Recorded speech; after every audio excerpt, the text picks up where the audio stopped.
今年澳門藝術節匯聚國際頂尖創意，以創新形式展現藝術內涵，融合中華文化傳統藝術同當代美學，促進東亞文化交流互鑑，推動本地藝術成長同埋扎根社區，繼續將藝術帶進社區。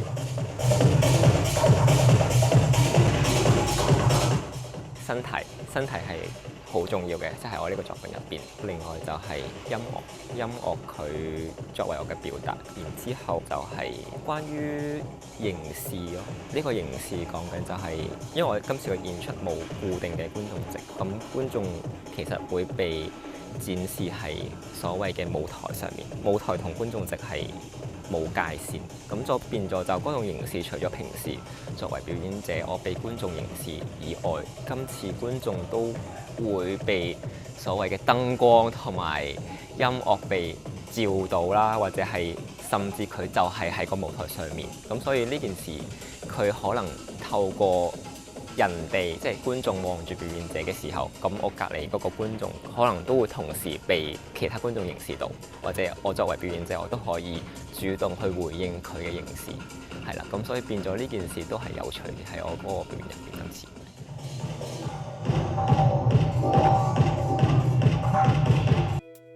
我哋今次呢個製作叫《今夜無人能睡》啦，咁主要係咧圍繞住三婆孫呢個家庭關係而發生嘅。咁當中嘅婆婆啦就係一個長期嘅病患者，亦都係年事已高啦，好需要長期嘅照顧啦。咁姐姐後生嘅時候就不停咁樣打工賺錢，就為咗呢一家人啦。咁到最後佢自己都成為咗輪椅使用者，亦都係身障人士咁。咁妹妹咧就已經冇再讀書啦，亦都係待業嘅狀態。主要係圍繞住呢一家人點樣面對照顧者同被照顧者之間嘅身份帶嚟嗰啲衝突啦，同埋亦都有華人家庭，即係佢哋好想照顧對方，亦都好唔願意離開對方呢一種有一種相殺相愛嘅關係咁樣嘅。其實原木劇團今次製作呢一個製作咧，好主要係想引起大眾社會嘅關注啦，去關注翻照顧者與被照顧者嘅議題嘅。咁喺劇中裏邊編劇陳巧蓉啦，同埋導演莫嘉豪啦，用咗好多唔同嘅劇場手法啦，好主要都係想聚焦翻喺一啲我哋日常社會，譬如話對待被照顧者，好多時我哋都會將佢嬰兒化。當佢淨係當佢成為一樣我哋需要照顧佢哋嘅嘢，但未必有正視佢哋嘅需要，例如感情啦，例如慾望上嘅需要啊咁。而呢一啲議題都會喺我哋劇本同埋製作裏邊咧，我哋會將佢擺上嚟台面，俾大家觀眾直視佢。因為我哋劇團其實都深信啦，要了解一個群體，必須要真正咁樣面對佢哋嘅唔同嘅需要啦，咁社會大眾先能夠認識佢哋多啲。